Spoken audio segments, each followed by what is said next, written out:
Barcelona, you guys deserve your flowers, man. Honestly, you deserve your flowers. First in the league by 6 points. Most goals scored, 16 goals more than the second place. Best goal difference, 17 more than the second place. 3 of the top 5 top scorers are Barcelona players, including number 1 with 14 goals. You have the top 2 assisters in the league, both with 6 each. And as for the most goal contributions, so goals and assists, well, the top 3 are all Barcelona players. So you guys are pretty much killing it in every single metrics, every single category, and every single stat. So if there's anyone that even tries to tell this Barcelona team is not the best team in the world, I don't know what else to tell you. Honestly, bro, put the bias in the bag. Put the bias in the bag, bro. Let's just admit how things are. Let's just say it how things are. They are the best team in the world. But the main question is how? How are they the best team in the world? Let's try to dig a little bit deeper to find out why is it this season they've played very good. Barcelona wasn't supposed to be this good when they signed Hansi Flick to be their manager.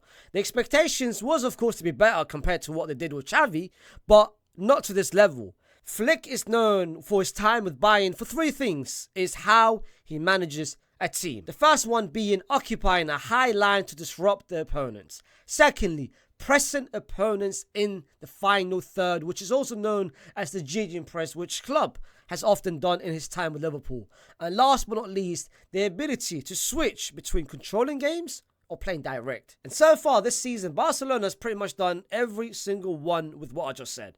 Whether that's controlling games, they've done that. Playing direct, quick football, they've done that. The high line, brother, I can talk for experience. That worked to perfection against my team. And most importantly, pressing in the final third. They've done that better than any other team in the league so far this season as well. Barcelona this season have averaged 6.5 offsides per game. Last season's record was Aston Villa with 4.4. Bro, Barca's high line this season has been absolute insane. And it started with Koundé, Kubasi, Inigo Martinez, and Bode. One thing for certain, all 4 of these are quick players. So it helps having very quick, speedy players in the high line. Secondly, all of them have got great intelligence and great IQ when to push up and when needing to push up. Everyone can do a high line. Honestly, every team can do a high line. But the thing is that you need the most with a high line, it's a control high line. It's a control intelligence high line, which every single one of those have done, which includes a 17-year-old in Kubasi who's managed to adapt to this high line perfectly. Barcelona last season tried it in certain stages with Xavi. Sometimes they play the high line, specifically the game against Real Madrid, where we beat them. Of course, Kubasi didn't play that game, but they tried that high line when we beat them in the Super Cup 4-1. It didn't work because there was no control in the high line. So far this season, every single game, you feel like Barcelona has got control when they push up, when they drop deep. When they push up is intelligence, bro. The game against Real Madrid, I made the video specifically about Mbappe where I talked about how they are being so smart to target Mbappe and knowing whenever Mbappe is dropping deep, trying to make the run, they all push up as a unity. And that's the key word with a high line, is the unity. You can't just, one person can't just sacrifice to be at the deep, which is how Barcelona scored the first goal. If you guys remember, the pass from Casado and Lee were being nowhere inside the box so freely. The one person who didn't push up was Mendy. Mendy was literally there, and all these 3 players pushed up except for Mendy. With a high line, you need every single one of those players to understand when they need to push up at the right timing. And Barcelona so far this season, bro, they've done it better than anyone else. I said to you, 6.6 offsides in one game as an average, bro. This season, they've had over 70, 75 offsides, the whole league, which is crazy to think about it. The second place has got as close to 30, which gives you an idea. This Hansi Flick high line so far this season has been working to perfection. Can any team stop it? Can any team take advantage of it? Yes, they just need an intelligent number 9. Someone like Haaland, who since last season, beginning of last season till now, has only been caught offside 8 times. 8 times was the number that Mbappe got caught offside the game against Barcelona. 8 in one game. Brother, Brava. Biggest advantage with playing a high line is that all of your players are pretty much being pushed up, which means when the other team has the ball, you've got a lot of numbers inside that box that can go and win the ball. And one thing Barcelona's done this season is, bro, they are literally pushing players to try to win the ball as quickly as possible. Something that you can remember Barcelona doing very well the early Pep days, where when teams try to build from the back, they don't have no time, because the moment they receive the ball, you've got boom, 1-2 plays literally on them. 1-2 plays literally on them. Something that Liverpool did very well on the Jurgen Klopp, of course. Something that we've done sometimes, I'm not saying every time, sometimes on the Zizou and specifically on the Carlo as well in 2013, 2014. But this season, Barcelona, they've done pressing and they've done it in a very unique way. Everyone, like I said, everyone can press a ball. Everyone can defend like this. Everyone can chase and run a ball. It doesn't need for you to have a great team for you to do it. It's something you need organized. Bro, it's an organized press. Barcelona are not just pressing with numbers and pushing 5 players in one go. No. They're pressing. They've been very, very smart in the sense of one person's pressing, 2 people is pressing one section and one corner and one pocket, but at the same time, they understand, cool, them man are calculated. If the ball goes there, boom, these 2 on him. So let's say, for argument's sake, let's say Olmo is not Olmo. Olmo is now a defensive midfielder for the other team. All right? You know what? Let's give you an idea. Something they did very well to us against Real Madrid. Let's put Tchouaméni in here, yeah? Let's put Tchouaméni in here. And this is Lamine Yamal pressing Ferland Mendy. Ferland Mendy can just kick it ball over the top, but he understands everyone's offside. At the same time, he sees Tchouaméni in a pretty much in a vacant possession. If he passes the ball to Tchouaméni, boom, you've got Casado and Pedri pretty much on Tchouaméni to win the ball, which is something they've done so far this season, where they are not giving other teams any option. Because if you're passing to the defensive midfielder, you've got 2 players on him. If you decide to switch the ball, you've got Rafinha chasing it. If you want to go back to the goalkeeper, Lee was pretty much disrupting the goalkeeper. If you want to go to the winger, Koundé is on the winger, which is something they've done so far this season. They've done it pretty much every single game. Certain stages, of course, there's always hiccups. There's always teams always lose concentration in certain games. But in most of the games, maybe except for the game against Osasuna, which Osasuna took advantage of the high line, which is what I meant. You just have to calculate your run. Something we didn't do against Barcelona. But again, bro, this high line is working to perfection.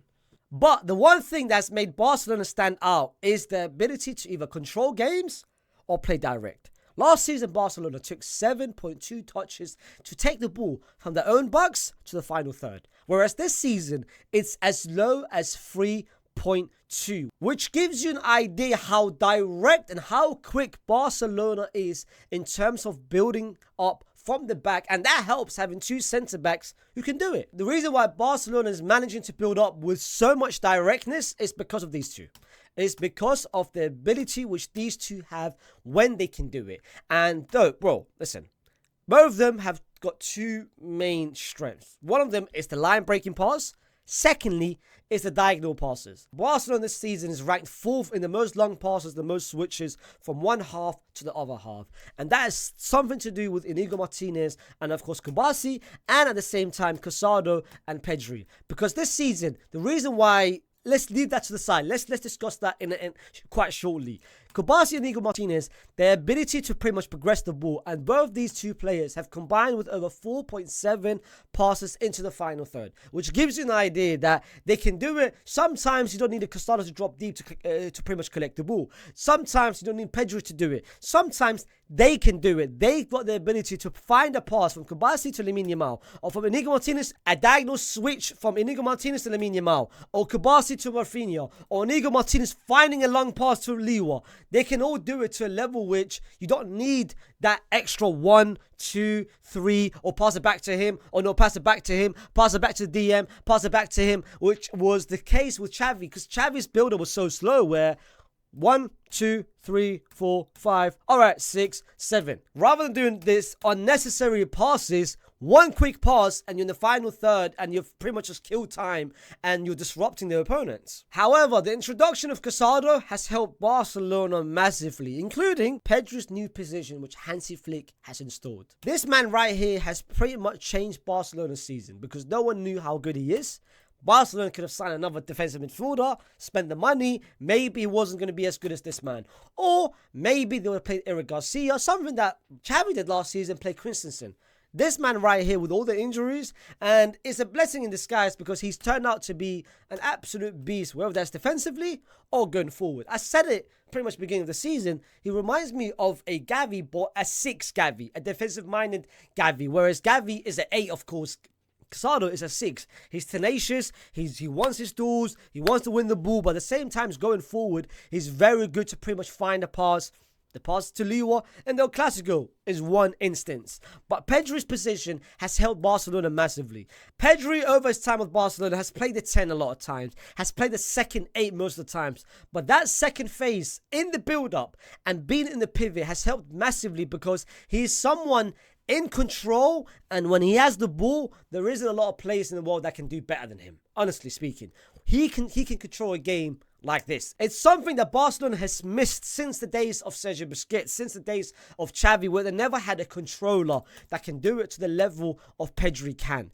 And if he drops deep, this gives Barcelona an added element where they can now control the games, and at the same time, Pedri's ability to push the ball and carry the ball is second to none. And these two have managed to create a partnership which is one of the best in the world so far this season, because there is such a good balance between the two. There is the defensive aspect, which Pedri has done a lot this season, bear in mind. He's embraced being the guy to put his body on the line, something that we didn't even think of Pedri a couple of seasons ago. This season, Pedri is averaging over 1.3 interception per game, over 1.7 ball possessions won in the final third, over 1.2 blocks, which is something he's doing it to a very high level every single game. And that helps having someone like Casado, who's not only just a destroyer, but also good on the ball. But this has also allowed Barcelona to play a brand of football which has made them create over 56 big chances in the league. And to demonstrate how high this number is, Real Madrid only have 31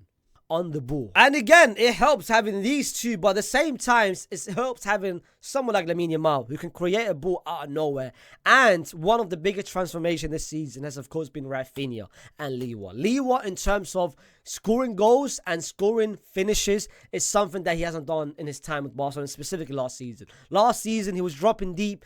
Last season, he was trying to play as a 10 sometimes under Xavi, which made no sense. And last season, he wasn't being clinical. So far this season, he's been very clinical with his chances. He's scoring goals for fun, and that helps having Lamine Yamal who can create for him, and of course Rafinha who can do it. But one thing which I've realized with Barcelona this season, when I'm talking about the build-up and the chance creation, is we don't only see Lamine Yamal stay on the left-hand side or Rafinha stay on the right-hand side. No. We see them a lot sometimes moving centrally, and a big part of that chance creation what I'm talking about is Koundé overlapping, which is something he barely did last season, and Balde, who's back for Barcelona, which last season he was very injured and they missed him last season, is Balde overlapping. So when Barcelona have the ball sometimes in the final third, brother, they are attacking like this. They are literally sometimes attacking like this with so many bodies in the final third, which makes it so hard to defend against, because are you now defending it? Or but you've got Lamine Yamal in the midfield. Sometimes Koundé goes back and Lamine Yamal goes there. So sometimes defending Barcelona, it becomes very hard, because sometimes Hansi Flick has now created this free roaming system where you don't need to stick in your original position. Move around and create space for the other person. But most importantly, don't go into crowded pockets. Don't go into crowded areas, which is something Lamine Yamal has done very well this season, where he's been intelligent where he's making his runs. Similar to Rafinha. Rafinha last season always tried to get the ball. His main mindset was, let me get the ball, let me get the ball, let me get the ball, let me get the ball. Sometimes, off the ball movement is better than if you get the ball. If you create the spaces and the off-the-ball movement, if you make the runs, the ball will get to you. And Rafinha this season has done it better than I've seen any other person do it, in the sense of he's making runs in behind defense. He's making the right runs. Hence the reason why he's got over 8 goals this season, because of the runs that he's making. So if you make the runs rather than trying to find the ball and trying to receive the ball, because you've got 1, 2, 3, 4 players that can do it, and 4 players that can do it, why are you being one of those players? Make the runs which the defenders can't really understand. Should I go and track my man? Should I mark him? Should I mark him? If you make the runs and behind the defense, the ball will get to you and you will have a better chance of scoring, rather than trying to get the ball where you are getting the ball in front of 4 defenders with the ability not to score. But if you make the runs, the right runs, you will score, which is what Barcelona have done this season very well. Listen, we are currently now in November, and so far, fair play, man. And you can even make an argument they are the best team in the world. What they've done this season, the way they've controlled games, the way they've dominated games, is something that we can't deny. It's something that we can't just put to the side. They've done it better than anyone else, and let's give them the respect. But at the same time, let's hope that we can at least catch up to it. But it's going to take a lot of time, because we don't have the person, in terms of tactically, Carlo Ancelotti, to do it to the level of what Hansi Flick has done. Hansi Flick has done it in about 3 months, where Carlo Ancelotti, now we are 3 years in, and we're still relying on individual brilliance, whereas Barcelona, yes, they are relying on Lamine Yamal, the Rafinhas, the Pedros, the Olmos, but at the same time, they're doing it as a unity and as a collective, which, look at them this season, bro, 6 points ahead of us to beat us 4-0 at home. I mean, is that something that... What, bro? What, bro? I hate it as well. Trust me, I hate it as well. It's not like I enjoy talking about Barcelona and I enjoy to talk about how good they are. I hate it as well. This is the one part that I hate about my job. But my job isn't just to be biased and to say Madrid is the best team, Madrid is the best team, every other team is shit. No, this is not my job. My job is to be as unbiased as possible. And this is why this is my job. And this is why, if you are one of those people who keep saying Barcelona is shit, Barcelona is this, Barcelona is lucky, X, Y, and Z, Pedro is shit, you're just a troll, bro. Your life is just being a troll. Your life is literally just being a troll. Literally a troll. And if you benefit from that, then wallah, good luck with your life. Honestly, good luck with your life. But to Barcelona, but listen, the season is not done though. The season is not done. Don't forget to, of course, like the video. Subscribe to the channel if you are new to the channel. And of course, thank you, by the way, we've hit 35,000. We have hit 35,000, and I can't have done it without the support of you guys and all the love that you guys have been sending and showing over the past couple of 2 months, where I've been very consistent on this channel. The next aim is now 50,000, which is absolutely insane. I would love to hit 50,000 by the end of this year. So if you guys can subscribe, if you haven't already subscribed, because there's a lot of people who just watch these videos and not subscribe, it would really mean a lot, because I would really want to hit 50 by the end of this year. Don't forget to, of course, comment your own thoughts on what you felt about this video, whether you've got your own disagreements or if you agree with this video. Put down in the comments, and I will see you soon. Peace!